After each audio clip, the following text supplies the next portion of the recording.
Hey guys, my name is Gary. I'm a grateful recovering alcoholic and drug addict. And today I want to talk about a couple things. Um, Fentanyl, the fentanyl crisis America is in. And I don't know if people are aware of it or not, but it's the number one leading cause of death in the United States from the ages of 16 to 45 years old. And it's killing our American youth. And I don't know why we have pulled back so hard on the border. You know, we've got a fentanyl crisis, and the fentanyl's pouring over the border. It's made uh, in communist China, sent to the cartel in Mexico. The cartel is pressing it into pills, and it's getting scattered throughout the United States. It is the number one leading cause of death in the United States right now, and it can be attacked at the border. You know, somebody sent me a message earlier today. I think it was on Instagram, and there was a lady arrested in Albuquerque, New Mexico, with hundreds of pills of fentanyl. Um, and this lady was released within 2 days. Um, they're just not cracking down on it. That right there is just a slap in America's face, right there. A slap in the face of all these kids that have died at the hands of the cartel and communist China. So we got to do something about this, guys. Government, White House, please. You know, you got to ask yourself why. Why was as soon as Biden came into office, why was everything pulled back at the border? Why was our security pulled back, and why was our safety put at risk? You know, and I don't want to make this too political, but it is political. You know, politics is the reason why fentanyl is flowing into our country by the pounds, by the pounds. You know, it's the number one leading cause of death in the United States right now. You know, I saw another statistic in Seattle. You know, they're going to lose 1,000 people in the first month of 2023. We haven't closed out the month. It's now the 28th as I make this video. It's now the 28th of January, 2023, and Seattle's lost damn near 1,000 people to fentanyl overdose. That's a problem. That's a huge problem. They're on well on record to break their record last year, and I don't even think those statistics are correct. And here's why. I lost my son to an accidental fentanyl overdose, and the statistics are backed up, just like the morgues are in Seattle. You can't have your relative cremated immediately because it's so backed up. I don't have My son passed away from an accidental fentanyl overdose September 20th, 2022. And it's now January 28th, 2023. We don't have toxicology reports back yet because everything's so backed up because of the fentanyl pandemic. You know, if you've lost a relative, a loved one, a friend to fentanyl, please subscribe, comment below. Let us know your feelings. Let us know what you think is going on with this pandemic. What are ways that we could get this thing to stop?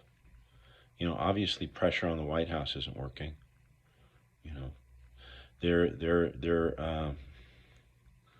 they're gaining more than they're losing. You know, it's so obvious they don't care about Americans. They don't care about American lives. You know, their policies are so ass backwards right now. It's killing Americans. And for what? Why are we killing Americans with fentanyl? Why are we allowing the borders to be so loose? Because it's more votes for the Democrats. That's all they're thinking. They're going to try to legalize illegal aliens to vote.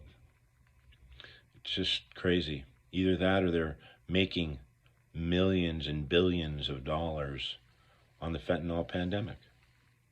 It's one or the other. Otherwise, they'd shut it right down.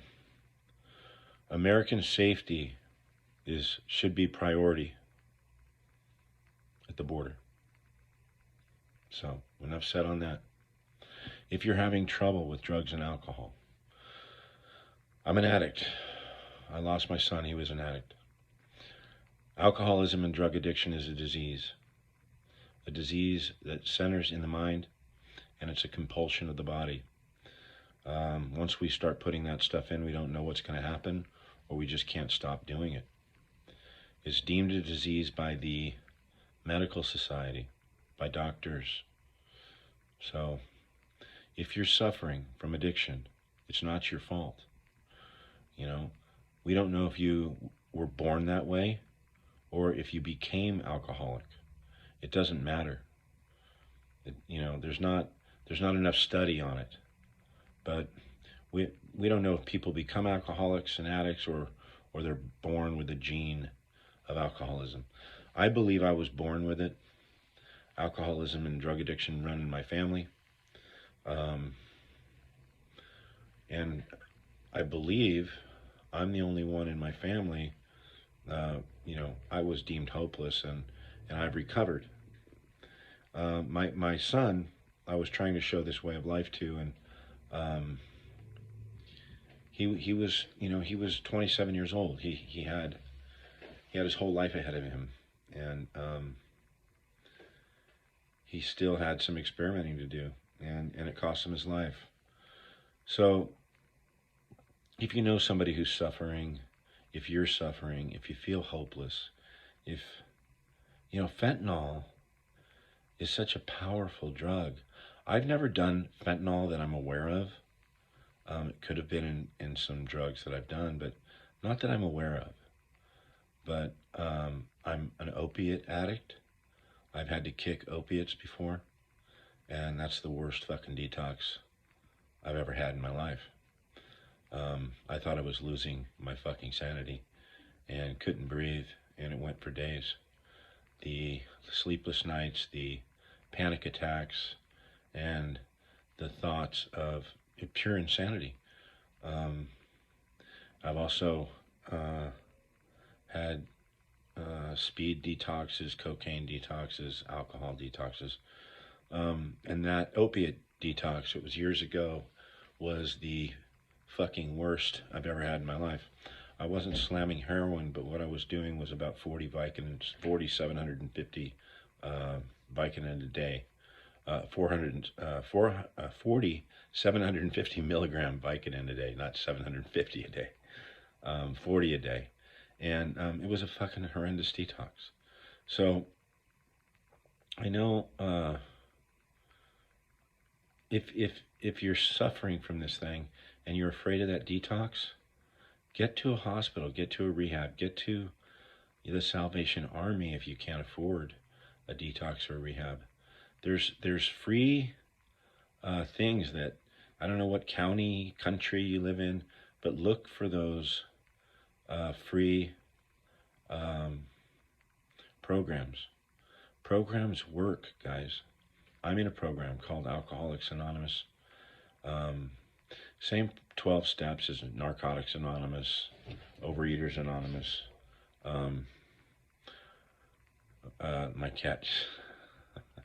My cat heard me turn the video on. He's pissed right now because he wants to be fed, and I didn't feed him before I turned this thing on. But there's a solution, you guys. There's a solution. And mine I found in the 12 steps and in the rooms of Alcoholics Anonymous. I just left an AA meeting tonight. It was a great AA meeting. And I shared. I went to one yesterday, and I shared. I share what's going on inside of me. And and there was some new people in the room, so I shared, what the solution looks like, what my problem looked like, and what my solution looks like today. And my solution is in 12 simple steps. It's that simple, you guys. 12 simple steps. And a belief in a higher power saved my life. I've never met that higher power face to face, and it's a leap of faith. But I know that when I took that leap of faith, my life started getting better. I take a leap of faith every morning, and my life is getting better and better and better. And I'm looking better, and I'm getting stronger, and I'm getting more fit mentally and spiritually sound. This thing works. So I'm going to keep it short tonight, you guys. But I wanted to bring up that fentanyl thing. We've got to. I don't want to make these videos political, but this is ridiculous. What's going on? I mean, look at the stuff that's going on in our country right now. Use your brain, okay? And you tell me what you think is going on. I'd love to hear about it in the comments box. And spread the love, man. I try to spread love, recovery, my personal journey, fentanyl awareness, and I try not to get political, but I just can't help it, guys. And I lost my son, and something has to be done about our southern border. We have to attack this thing. It's a pandemic in itself. So I got to tell you, remember, I want to remind you guys, the Impact Foundation, LA.org, started by a friend of mine named Vicky, the Energizer Bunny. She lost her son to an accidental fentanyl overdose, and she started the Impact Foundation, LA.org, designed just to help people. And it's a great foundation, and it's just started helping people. And it's got a little bit of money in the bank, but it still needs more. It needs your funds to enable it to grow its wings and fly. So, and this is one of those things that's going to help this fentanyl pandemic, help the people that have been affected, like the loved ones of people that have been victim to this pandemic, like myself. It'll set up counseling. It also sets up rehabs for people that can't afford it, that have addiction issues, maybe a fentanyl addict that wants help and is screaming, help, I need help, and is willing to do whatever it takes to get sober. So sobriety it's been the greatest gift to my life and all the people in my life. Just by me getting sober, I have happier children. I have a grandchild who's going to have a sober grandpa. And, it makes my parents happy. It makes everybody around me live a better life when I'm sober and I'm living by spiritual principles and not propelled by self-will. So remember, you guys, the Impact Foundation, LA.org, go on the website, hit the donate button, donate what you can. Thank you.